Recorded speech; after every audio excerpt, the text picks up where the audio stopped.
কতগুলো ডিম সিদ্ধ করে নিয়েছি, এবার নামিয়ে নেব। সিদ্ধ প্রায় হয়ে গেছে। দেখো ডিমটা আজকে ভাজবো না, সিদ্ধ ডিমটা নামিয়ে নিয়েছি, ডিমটা ছাড়িয়েও নিয়েছি। এবার এখানে আলুগুলো দেখো বেশ বড় বড় ডুমো ডুমো করে কেটে নিয়ে ফোড়নে দিয়েছি গোটা এলাচ, দারচিনি, লবঙ্গ, গোটা শুকনো লঙ্কা ফোড়নে দিয়ে পেঁয়াজ, আলু, রসুন সব একসাথেই দিয়ে দিয়েছি, কুচিয়ে দিয়েছি। এবারে আমি ভাজা ভাজা হয়ে গেছে। এবার মশলা দিচ্ছি, আদা, জিরে বাটা, গোটা ধনে, জিরে, আদা একসাথেই পেস্ট করে নিয়েছি। 4 চামচের মতন দিয়ে দিলাম।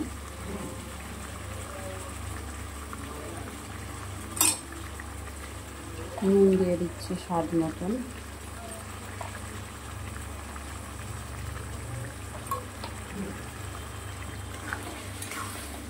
এবারে মশলাটাকে বেশ কিছু সময় কষিয়ে নেব।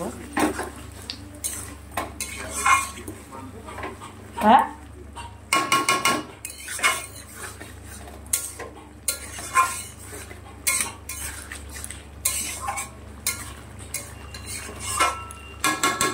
বন্ধুরা ভালো করে কষানো হোক, আবার 3-4 মিনিট পর ফিরে আসবো।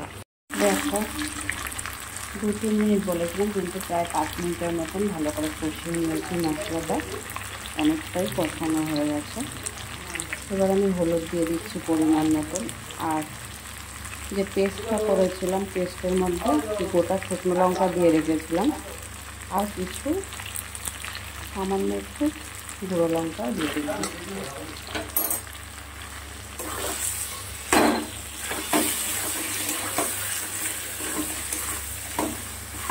হলুদ দিয়ে দিলাম পরিমাণ মতন।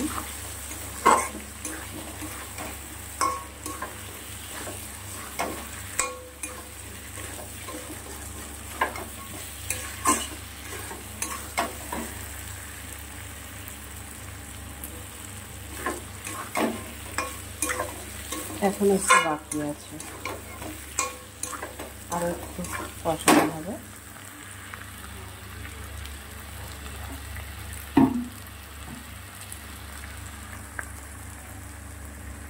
সামান্য জল দিয়ে দিলাম।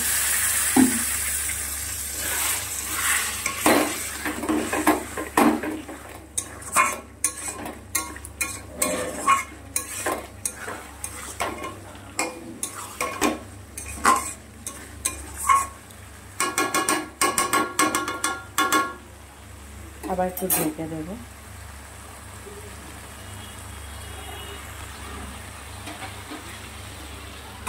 বন্ধুরা এখানে তো হয়েই গেছে প্রায়, আলুটা আর একটু সিদ্ধ হবে। আর আমি কিন্তু আজকে ডিমটা ভাজিনি, আমরা ডিমটা ভাজাটা না খুব একটা পছন্দ করি না যদি ডিম রান্না করি তরকারি। তো ডিমটা সিদ্ধ করে ছাড়িয়ে নিয়েছিলাম, এবার ডিমটা দিয়ে দিলাম। এবার একটু নাড়াচাড়া দিয়ে ডিমটা ভাজলে না ডিমের যে চামড়াটা ওটা একটু দেখি শক্ত শক্ত হয়ে যায়, তো আমরা ওটা পছন্দ করি না।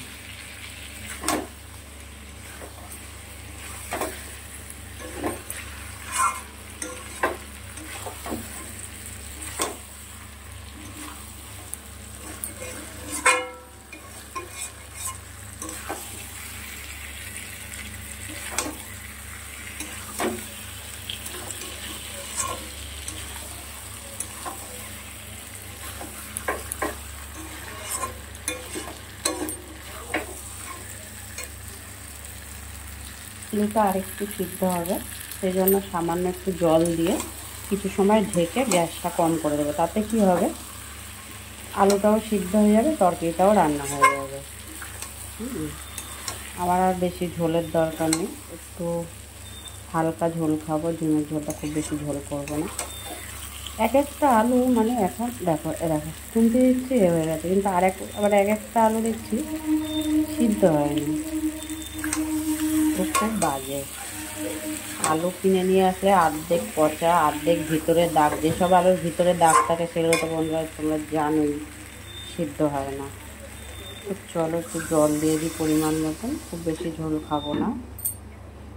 এটা শুকিয়ে ফুটে ফুটে যতটুকু কমবে আলুটা একটু সিদ্ধ হবে। আলু সিদ্ধই হয়ে গেছে, দুই একটা আলু আবার দেখছি সেদ্ধ হচ্ছে না। এবার ফুটে উঠে আবার 2-3 মিনিট পর ফিরে আসবো। দেখো রান্না হয়ে গেছে, এবারে ঝোলটা নামিয়ে নেবো। না খুব সুন্দর একটা গন্ধও বেরিয়েছে। তো এখানেই শেষ করছি। তো বন্ধুরা, রান্নাটা পুরোটাই তোমরা দেখেছো, এখানেই শেষ করছি। আর ভিডিওটা যদি ভালো লেগে থাকে, যারা আমার ইউটিউব চ্যানেলে দেখছো একটা সাবস্ক্রাইব করে সাথে থেকো, আর ফেসবুকে যারা দেখছো ফলো করে পাশে থেকো, কেমন? তো চলো, টাটা।